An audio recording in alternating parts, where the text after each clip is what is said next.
ayer y hoy hemos hablado ampliamente de un tema que, bueno, pues no puede pasar desapercibido.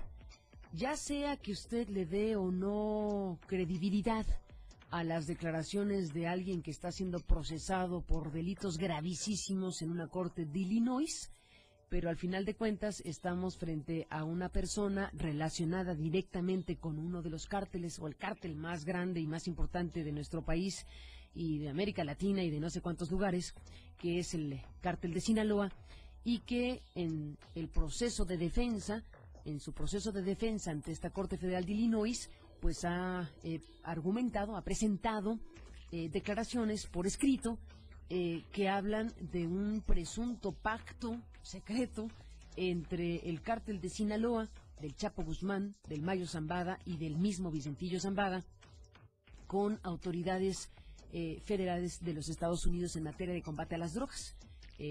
Estamos hablando de que en este documento presentado en la Corte Federal, pues el Vicentillo alega que ha habido un pacto para no compartir información del cártel de Sinaloa con las autoridades mexicanas, a cambio, entre otras cosas, de que este cártel de Sinaloa le ofrezca a las autoridades estadounidenses información relevante sobre los otros cárteles en México. Estamos hablando de que el Vicentillo denuncia un pacto secreto del Chapo y del Mayo con la DEA y de que, pues, las autoridades de Estados Unidos protegerían de esta manera al cártel de Sinaloa. Poca cosa no es. Usted me podrá decir, pero ¿cómo le hacen caso? Como de alguna suerte le han dicho a Dolly Esteves las autoridades con las que ha hablado en Washington en las últimas horas, a un criminal de esta ralea. ¿Cómo le dan credibilidad a un personaje con estas características, que está acusado de cosas tan graves que la pena que se perfila para el personaje pues es enorme si nos atenemos a los referentes judiciales de los Estados Unidos? Pero ahí está, es parte de un proceso judicial, es información que ha sido revelada, es información que ha sido conocida con los detalles de los que hablábamos ayer con Ramón Alberto Garza de la nota de Anabel Hernández en Índigo, y es algo que, informativamente hablando, merece ser atendido y expuesto con la amplitud que hemos otorgado a esto en las últimas horas, y que en este momento vamos a abrir la puerta para la revisión también de la mirada de un experto como el doctor Edgardo Buscaglia. El doctor Edgardo Buscaglia, como hemos sabido, en diferentes momentos en su análisis con información directa que nadie ha rebatido, pues ha hablado de un sesgo en la estrategia de combate al crimen organizado, y este sesgo favorecería pues precisamente al cártel ni más ni menos que del Chapo y del Mayo Zambada. Recordamos incluso, y lo platicamos con él en su momento, una nota que publicó The Economist, pues una nota que para nosotros es una nota referencial, en donde se le pide opinión al propio Edgardo Buscaglia por parte de The Economist, en donde el doctor Buscaglia habla precisamente de este sesgo a favor del cártel más poderoso, y luego The Economist en aquella nota cita a un funcionario no identificado por nombre, pero sí identificado como funcionario del gobierno de la República, que le da la explicación, entre comillas, de por qué no han capturado al Chapo Guzmán. Esa explicación que le dio una voz oficial a ese periódico tan influyente de The Economist, pues es notable.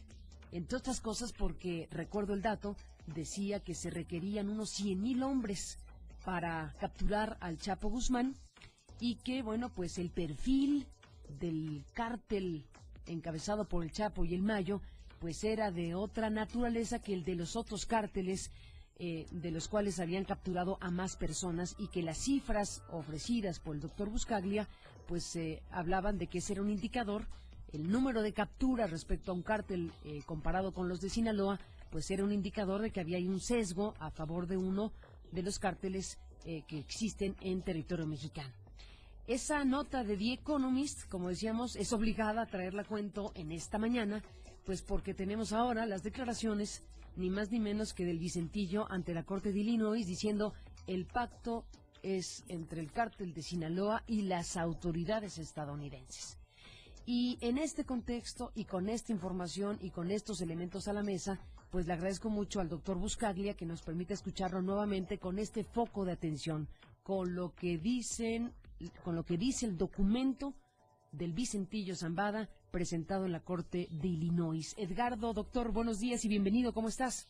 Bien, Carmen, ¿cómo estás tú? Pues saludos a la audiencia. Saludos a ti, pues este es el foco. ¿Qué te parece lo que se presenta judicialmente en los Estados Unidos con este tema? Bueno, lo que está diciendo el Vicentillo tiene que corroborarse para que pueda llegar a tener algún tipo de valor probatorio.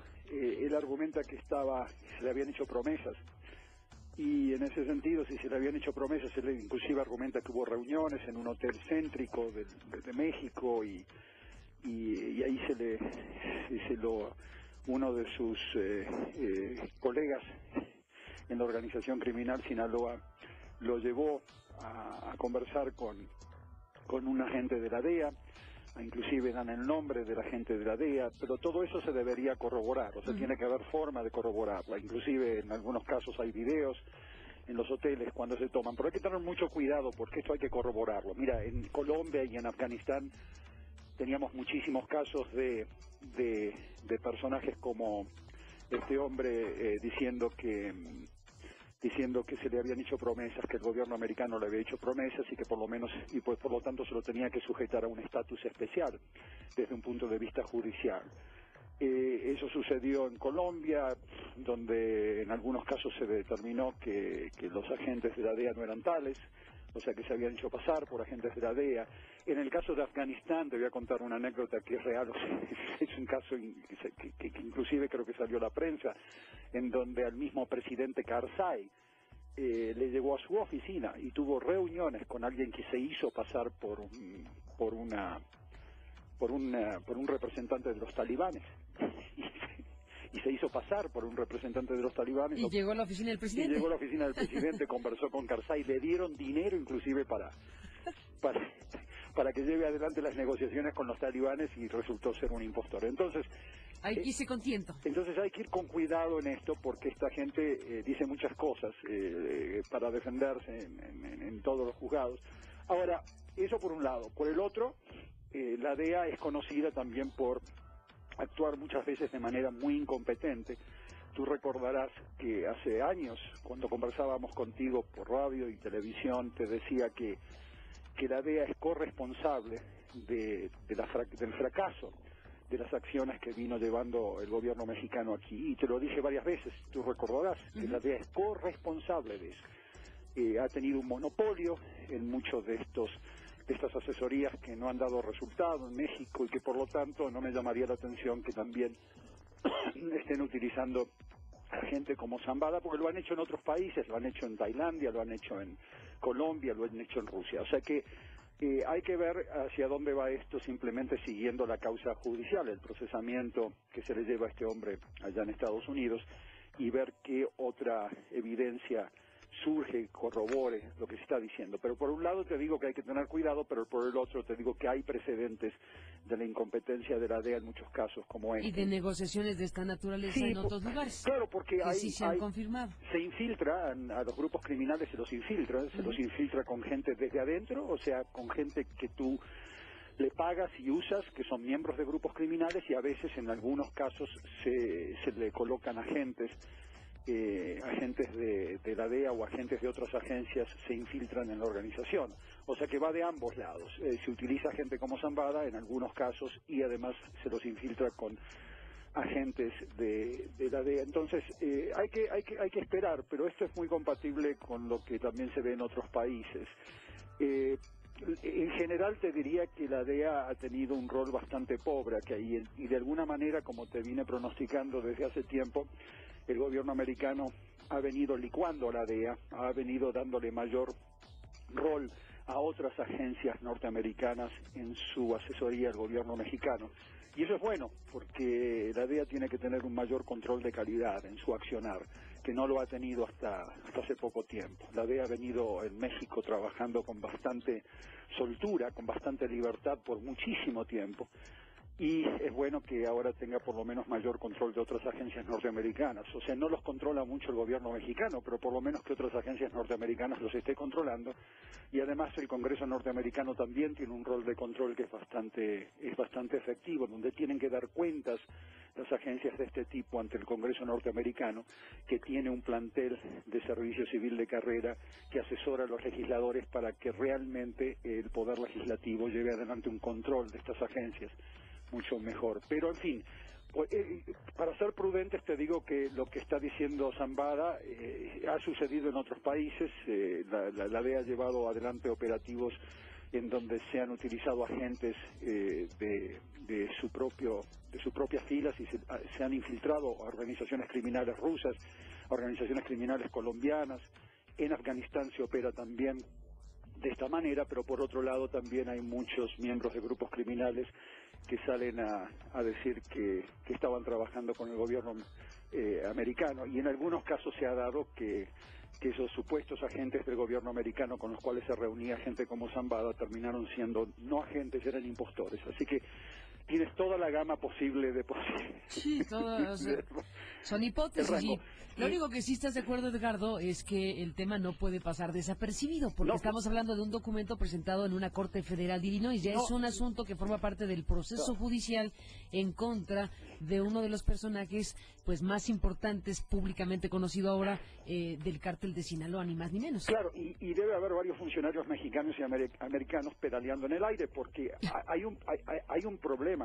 El sesgo numérico a favor de Sinaloa existe, y no lo he dicho solamente yo, fue corroborado independientemente 5 meses después que lo dije yo, por la Radio Nacional Pública Norteamericana, National Public Radio, y ellos hicieron además una investigación de campo independiente. Presentada horas antes de que llegara Felipe Calderón a su visita a Washington, en mayo creo que fue del 2010, y ahí también se corroboró lo que yo decía, independientemente de mis números. Entonces, hay un problema de sesgo.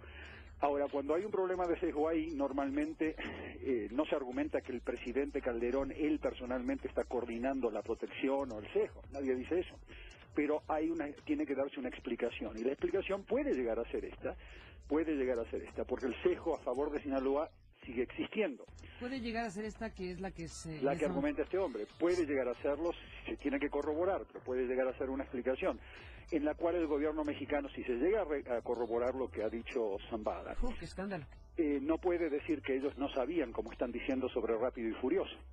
No pueden decir que ellos no sabían. O sea, que en una protección de este tipo a lo largo de tantos años, sí se llega a corroborar, y hay que aclarar eso. Sí debería haber existido una complicidad, digamos, entre ambos gobiernos para implementar esa política. Ahora hay que corroborarlo, pero el sesgo sigue existiendo. O sea, Sinaloa sigue siendo el grupo criminal más poderoso de Latinoamérica, sigue siendo el grupo criminal que actúa con mayor inteligencia, en el sentido de inteligencia